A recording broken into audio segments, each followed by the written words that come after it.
भारतीय राजनीति में इन दिनों वोट चोरी को लेकर एक बड़ा विवाद छाया हुआ है। कांग्रेस नेता राहुल गांधी ने चुनाव आयोग पर वोट चोरी का गंभीर आरोप लगाया है और उन्होंने कहा है कि अगर इंडिया गठबंधन सत्ता में आया तो मुख्य चुनाव आयुक्त ज्ञानेश कुमार और अन्य चुनाव आयुक्तों पर सख्त कार्रवाई होगी।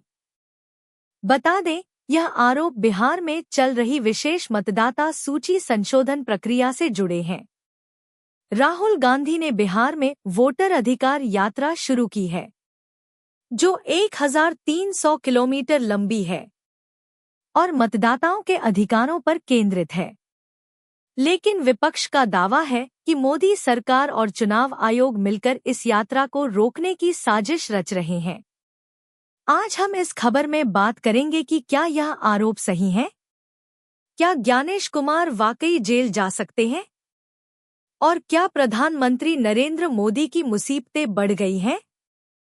जब राहुल गांधी ने 7 अगस्त को दिल्ली में एक प्रेस कॉन्फ्रेंस की और उन्होंने कर्नाटक की महादेवपुरा विधानसभा सीट का उदाहरण देकर कहा कि वहां 1 लाख से ज्यादा वोटों में अनियमितताएं हैं, जिसमें डुप्लीकेट वोटर, फर्जी पते और फोटो के बिना नाम शामिल है, जिसको लेकर उन्होंने आरोप लगाया कि चुनाव आयोग बीजेपी के साथ मिलकर चुनाव चुरा रहा है, जिससे 2024 के लोकसभा चुनाव में कांग्रेस को कम से कम 48 सीटों का नुकसान हुआ। राहुल ने कहा कि चुनाव आयोग डिजिटल वोटर लिस्ट नहीं दे रहा, सिर्फ कागजी कॉपी दे रहा है, जो जांचना मुश्किल है। और उन्होंने चुनाव आयोग को बीजेपी की कठपुतली बताया और कहा कि प्रक्रिया बिहार में वोट चोरी का नया तरीका है। जून से जुलाई 2025 में चली, जिसमें 7.89 करोड़ मतदाताओं की जांच हुई और करीब 65 लाख नाम हटाए गए। विपक्ष का कहना है कि इसमें प्रवासी मजदूरों और अल्पसंख्यकों के नाम ज्यादा कटे। वहीं राहुल गांधी ने अपनी प्रेस कॉन्फ्रेंस में डेटा दिखाया, जिसमें महादेवपुरा में कुल 6.5 लाख वोटों में से 1 लाख संदिग्ध थे, जिसमें एक पते पर 80 लोग रजिस्टर्ड थे। मर चुके लोगों के नाम लिस्ट में थे।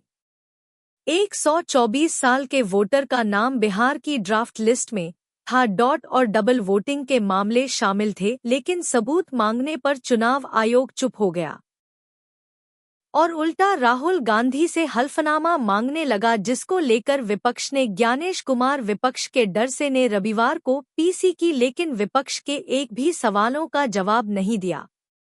11 अगस्त को दिल्ली में विपक्षी सांसदों का प्रदर्शन हुआ, जहां राहुल समेत कई को हिरासत में लिया गया। संसद में बहस की मांग से सदन स्थगित हुआ। मोदी की छवि पर सवाल उठ रहे हैं, क्योंकि चुनाव आयोग की नियुक्ति में उनकी भूमिका है, जिसको लेकर बीजेपी का कहना है कि विपक्ष चुनाव हारने पर बहाने बना रहा। कृषि मंत्री शिवराज सिंह चौहान ने कहा कि राहुल लोकतंत्र को बदनाम कर रहे, लेकिन फ्रंटलाइन मैगजीन में लिखा कि सीईसी की प्रेस कॉन्फ्रेंस बीजेपी स्टाइल थी, जो निष्पक्षता पर सवाल उठाती है।